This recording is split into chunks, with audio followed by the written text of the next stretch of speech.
Welcome back to Winners and Losers, the show that looks at the highs and the lows from around world football this weekend. As usual, I was too lazy to put out a tweet asking for your opinions, so we've pre-selected Liverpool's bizarre weekend as our talking point. Why was it bizarre, Hamster? We start with their stuttering draw against Stoke 0-0 after fielding a weakened team ahead of their second leg against Roma in the Champions League on Wednesday. Klopp saving his boys for the big one, but the real story of the day revolved around Mo Salah. It normally does, but in a positive sense. Not so much this time round. He failed to score for the first time when starting for Liverpool in the league following Boxing Day, which is incredible on its own. However, he allegedly threw a punch. Slap. More of a flap, wasn't it? Get off me. A wing. Bruno Martin's Indy in an off-the-ball incident. Now, the punch was spotted by TV cameras, and if the FA decide to act, he'll be banned for a minimum of 3 games. And if that happens, it'd put an end to his hopes of breaking the record for the most goals in a single Premier League season, currently shared by such legends of the game like Alan Shearer and Luis Suarez. Now, Mo Salah being banned isn't the only bizarre incident involving the Reds last week. Zeljko Buvac, who sounds like a boss on Grand Theft Auto, aka The Brain, has reportedly left the club and will not be involved in first team matters anymore because he's left the club. But yes, he was Klopp's right-hand man, and no doubt the big German Labrador will be livid about this level of preparation prior to that game against Roma. The club claim it's a private matter, but that might be worth keeping one eye on if you're a Liverpool fan. And it now seems that under-18 manager Steven Gerrard is going to take over Rangers. Terrible. What an awful decision. Horrendous. They're an absolute pub team at the moment, a disgrace to Scottish football, and let's hope they finish 3rd, which will be laughable. It's laughable that they're a disgrace to Scottish football, because that's bad, isn't it? But, let's go and see what Brendan Rodgers, aka the God, aka the best manager in British football, thinks. Yeah, I've seen the speculation over the last couple of days, so I was a little bit surprised when I seen it. But I think the most important thing when you're starting out, it's about when you feel the time is right and when you feel ready. I think it's, well, especially when it's your first job, it's not necessarily about a club, it's about the right club.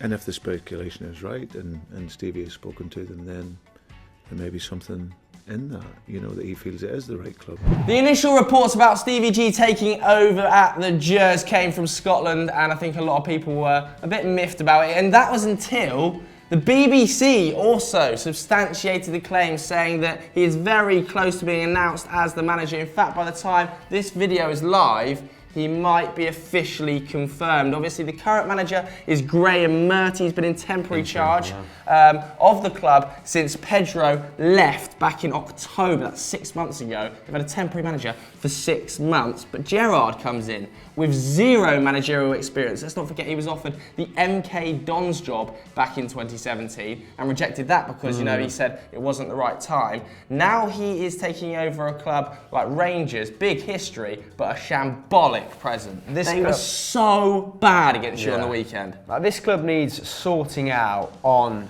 and off the field, and I'm not sure entrusting a rookie manager with that level of responsibility is wise. I think Neil Lennon said as much. It's quite baffling. I don't think Brendan Rodgers will be that sort of scared at pitching his managerial wits against someone like Steven Gerrard. And this might be the first and last time you catch me saying this, but Rangers fans actually deserve better than is currently going on at that club. This is a team who still manage 50,000 average attendance in the Scottish Division 3, and they're still bumble around. I know. I can't believe they've given it to Gerrard. This is a team who haven't won an Old Firm derby since Rodgers took over. That's 11 games ago. Undefeated. This is a team who last night had their Player of the Year award ceremony after getting drubbed by Celtic, and fans broke into that Player of the Year ceremony and threw flashbangs at their own players. So I'll be honest, good luck, Stevie, because you've got an absolute house of a job on your hands. But nevertheless, we sent Olivia down onto the streets of London to find out whether the people think Ex-players like Stevie G make better managers. Don't know why, but it's a kind of link, isn't it? Good luck then.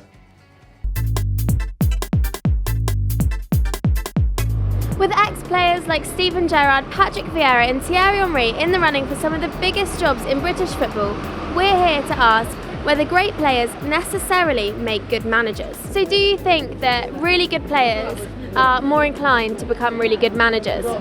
Not necessarily. It helps, that's for sure. Definitely helps. I think it's about the experience they've got and whether they can transfer that experience and knowledge to a team.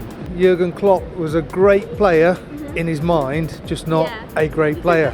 The like of Ferguson, Shankly, Bob Paisley, all those ones who were the top managers, they weren't top players. Just because they are a great footballer doesn't make them a great manager. We look with like Zidane for Madrid. Look what he's done there. I mean, he's winning trophies all the time. He went straight into management.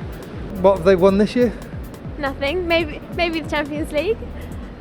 Doubt it.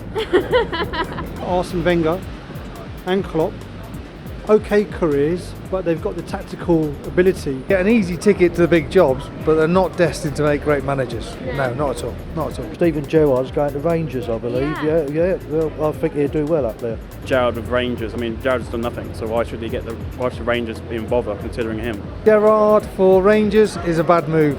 It won't work for him. I think it's a little bit unfair that you have people who are trying to work their way up and don't even get a look in. But you don't get a top job just like that. You've got to do all your coaching badges and all that, haven't you? So he deserves it, yeah. I think he'll make a good manager. If he went to Rangers, I don't think he would be a success. I don't think anyone would be a success at Rangers. And I think it would be bad for Steven Gerrard. And as an Arsenal fan, would you like to see an ex-player become manager? I think I would, but I think you'd have to be careful that it's not for the sentimental value. You'd have to make sure they're actually right for the job. But I would like to see maybe Thierry Henry or Bergkamp, someone in the dugout. I'd like Gerrard to take over eventually, but he needs to go and learn, get his wings before coming back. So would you like to see a John Terry managing Chelsea? No. Why not? I don't like the geezer. To kick things off then, our first winners come from a esteemed company and they've selected Manchester City for beating West Ham again and again and again. Yeah, they quite like playing at the Olympic Stadium, I think. The last 2 times they faced West Ham there, the aggregate score is 9-0. Make that 13-1 because they thumped them yet again 4-1. They're just so good to watch and they're on the brink of breaking numerous Premier League records. They've equalled Chelsea's most wins with 30. They've equalled Chelsea's most away wins with 15. They've still got Southampton away to play as well, so expect them to break both of those records. They're officially the quickest team to reach 100 Premier League goals. They're 2 goals away from breaking the most goals in a single season. They're 1 win away from breaking the Premier League record points tally. They're going to break all of those records before the season is out. And Raheem Sterling is also in the mood to break a few records. He laid on 3 assists in a single game in all competitions for the first time in his career. Him and Sané, they're just so good, aren't they? Both flying wingers now have 10 plus goals and 10 plus assists just in the league. The options, the depth that Manchester City have is truly frightening under Pep Guardiola. God, I hope they don't sign too many stars in the summer because they're already too good and it's annoying me. Yeah, I think Manchester City are actually the first team ever in the Premier League to have 4 players on 10 plus assists in a single campaign. Sickening. Pretty amazing, and they were deserved winners this time round. 75% possession, 19 shots with 7 registering on target. The Hammers only coming up with 1 in reply, which was Cresswell's very well taken free kick. Gabby Jesus, though, one of the standout players on the day, doing what he does best, getting amongst the goals. He's now been directly involved in 24 goals in 25 Premier League starts for Manchester City, which is 18 goals and 6 assists. He's actually scored in the last 4 Premier League games in which he's started. Wow. And this actually leaves Brazil with a bit of a dilemma for the World Cup, doesn't it? What a position to be in. When Tite first started 12, 18 months ago, didn't have a number 9, entrusted Gabby Jesus with that position, repaid his faith, got his move from Palmeiras to Manchester City, and now he can select him out and out number 9, or Bobby Firmino. Bit of a false number. Go Bobby, I who's think. also in scintillating form. The Liverpool man has actually been involved in 22 goals in 35 Premier League games this season by comparison. So not much in it at all, and he just recently signed a new contract, didn't he? Yes, he did. So he'll be sticking around in England for the foreseeable future. West Ham now just 3 points ahead of safety, and they have Leicester, who are in absolutely dog form, United and Everton left to play. So quite a tricky run-in. Those games against Leicester and Everton, massive actually, with Southampton winning at the weekend. Everton's tougher than you think, actually, I think, Everton. Yeah, they've picked up a little bit of form, haven't they? Everton have taken more points since Sam Allardyce took over than any other side except for the top 5. Yeah, and Everton, when Sam Allardyce took over, went on an amazing run of like 8 wins, didn't they? They play in their shite first, like football, 9 games, but it's a bit of a middle patch in there, which was a bit dodgy. But this result, Manchester City versus West Ham, was a bit of a foregone conclusion, as you said. West Ham lost their 2 previous home games to Manchester City, and now, all of a sudden, David Moyes' men have been dragged back into the relegation race. I'd call it a race, I'd call it a battle. Hopefully they go down. Don't know. Difficult one. Who would I prefer to see go down? Mark Hughes or David Moyes? I just prefer Southampton as a club. Sorry, West Ham. Moving on.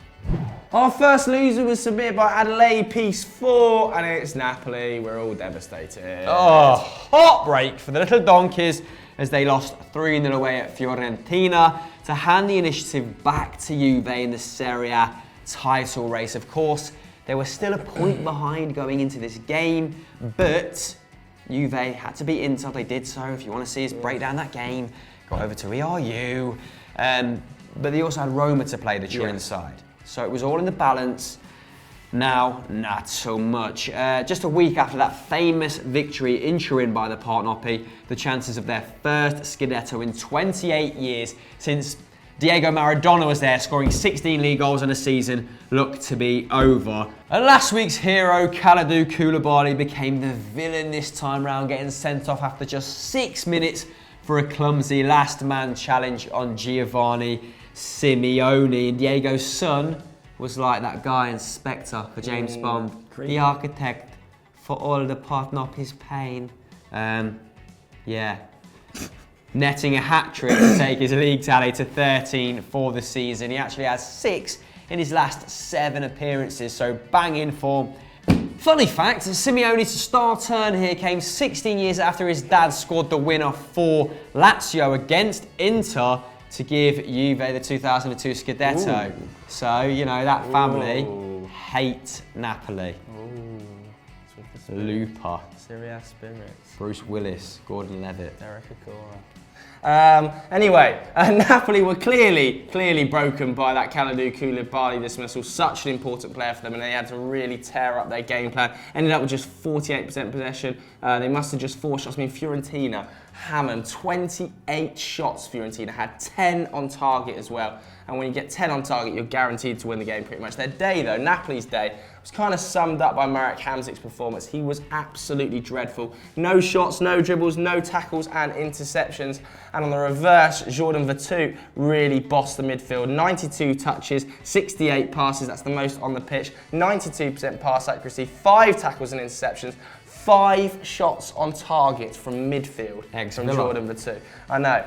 And he couldn't do it at Villa. But now he's bossing Napoli about, isn't he? It was actually a big win for the Viola as well. It's their first win in their last 4 games. Gives them a slim chance of making Europa League football next season. They're just 4 points off 6th place. 6th?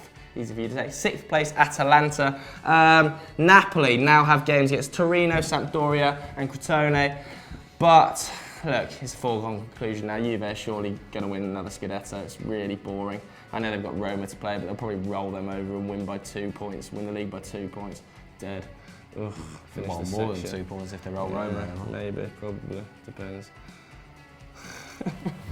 Now we go from the Italian league to the Italian job, where Roy Hodgson has blown the bloody doors off the bottom of the Premier League. And this suggestion comes from Bill Fantozzi. Also, sounds Italian. That could have been one of the best links we've ever done on Football Daily there. Congratulations to Christopher Hamill. But He's basically saying that because Palace thrashed Leicester City 5-0 up to 11th in the league. Lofty heights under Big Roy. Not bad either, considering they only won 2 of their first 11 games. So a massive turnaround there. It's actually Crystal Palace's joint biggest victory ever in a top flight game. They also beat who? 5-0 in 1972. Let us know in the comments below if you can figure that one out. Zaha obviously got proceedings underway, didn't he? He has now scored the 2nd most goals in Premier League history for Crystal Palace with 21. I think only Chris Armstrong with 23 has more. I don't even know who the he is. Walked on the moon, didn't he? Level with Andrew Johnson now. Oh, big Andy J though, I know who he is. 15 of those were penalties. Ball dynamite. Is he the most important player for a single team in the Premier League? He might well be, because Palace without him are a shambles. 9 games, no points, 3 goals scored. With him, 38 points from 27 games, sorry. So massively, massively important. And he was easily man of the match on the day. 1 goal, 1 assist, 4 key passes and 4 dribbles. When it comes to dribbles, only Eden Hazard has averaged more per game in the Premier League this season than Zaha, so it just shows how deadly he is. And it could have actually been more as well. Palace had 9 shots on target, only 2 of them came from outside the box. Ugh. You're kind of a sub-Fox fan. What on earth's gone wrong? Please don't call me a sub ever again, totally different meaning, but yes, I am a part-time Foxes fan, and this was probably a fair result considering Leicester only managed 1 shot on target all game, and I believe that was in the opening exchanges and it was cleared off the line. Jeez. So another impotent display up front by Leicester, who've only scored 2 goals in their last 4 games, and I think prior to that they scored a couple against Brighton, but 1 was a penalty and 1 was just pure luck. That's why Paul got the boot at Southampton, wasn't it? Yeah, there's murmurs of discontent, but we'll get on to that. They weren't helped by Mark Albrighton's rugby tackle, which meant he got his marching orders after 56 minutes when they were 2-0 down. Leicester have now been shown more red cards than anyone else in the division, with 5, 1 more than Chelsea. And this result means they've now won just twice in their last 11 Premier League games. And after Puel's really positive impact when he first moved to the club, people are now talking about him getting the chop. Although I believe it's lazy journalism in terms of people saying the players don't like his methods. They know that, Leicester players got a bit of bad press, didn't they, when Puel went and when Shakespeare went. So I think they're easy targets, they're low-hanging fruit. Maguire came out immediately after the game and said, listen, players back him, all the players' fault. Not sure how I've lost that 5-0. I'm sure you were and Palace now unbeaten in their last 4 and actually have been very strong at the tail end of this season. Unfortunately not to get results against United and Tottenham too, and they only have Stoke and West Brom to face in the run-in. Now it's unlikely they'll catch Leicester because they are 6 points behind and I believe 10 to the worse on goal difference. Right, okay. But they might finish 10th above Newcastle, which, given, like you said, the shambles at the start. The shambles at the start of the season was almost inconceivable. Roy Hodgson, manager of the season, said it. Take your tiki-taka football, Pep, and off back to Spain. It's all about Roy. No, take that back. Resent saying it. Our final loser of the day was submitted by Ali Abdullah BHR, and he says Swansea. Bit harsh. Yeah, a little bit, but Southampton did win as well, so understandable. Not a great game for the neutral, but important to sides at the bottom of the table. Swansea actually well in this game and apparently edged possession with 51%. 1%. They edged possession with the smallest amount you can actually manage, when you're looking at stats. So glad we got that point in there. They had 10 shots to Chelsea's 11, with both teams registering 3 on target. Fabregas was Chelsea's best player apparently, making 3 tackles, 2 key passes and scoring the only goal of the game. That was his 50th in the Premier League, becoming the 3rd Spanish player to reach this milestone after Fernando Torres and Diego Costa. He's now also become just the 4th Premier League player in history to register 50 goals and 100 plus assists. Can you name the other 3? Trivia on show this General week. trivia. Swansea, though, have now failed to score in 16 Premier League games this season. They are really, really struggling without a recognised out-and-out goal scorer. I think they thought Wilfried Boney would be the man to do it since he arrived back at the Liberty, but he just hasn't cut the mustard. That 16-game streak is now actually the most in their Premier League history, so not good at all. They've also lost consecutive league games for the first time under Carlos Carvajal. They're in 17th, so they're just 1 point above the drop zone, but next week they play Southampton. That is an absolutely must-win game. 6 points. Because if they win that, I think they'll be safe, especially given that Southampton still have to play Everton and Man City, I think. So, not guaranteed they're going to get any points from those last 2 fixtures. That is a proper £100 million plus fixture. Swansea, though, still have to face Bournemouth and Stoke. Far more favourable fixture. So, I think Swansea will just about stay up by the bootstraps, but not easy. Not an easy run-in for either team. Southampton, though, just going to go down. Actually, couldn't care which of these sides. Me neither. Both irrelevant. So that's the end of winners and losers. If you know the answers to the 2 trivia questions, let us know in the comments below. And why not tweet us the answers as well? Ooh. Why not? And if you enjoyed this, wait for ERU to come out at 5 o'clock or 6, depending on when it's finished. Go and watch Stat Wars. And why not watch Personal Mastermind versus our latest strand on FDFC. First episode featuring Patrick Van Straten versus Statman Dave. Yeah, that's it. Bye. Bye.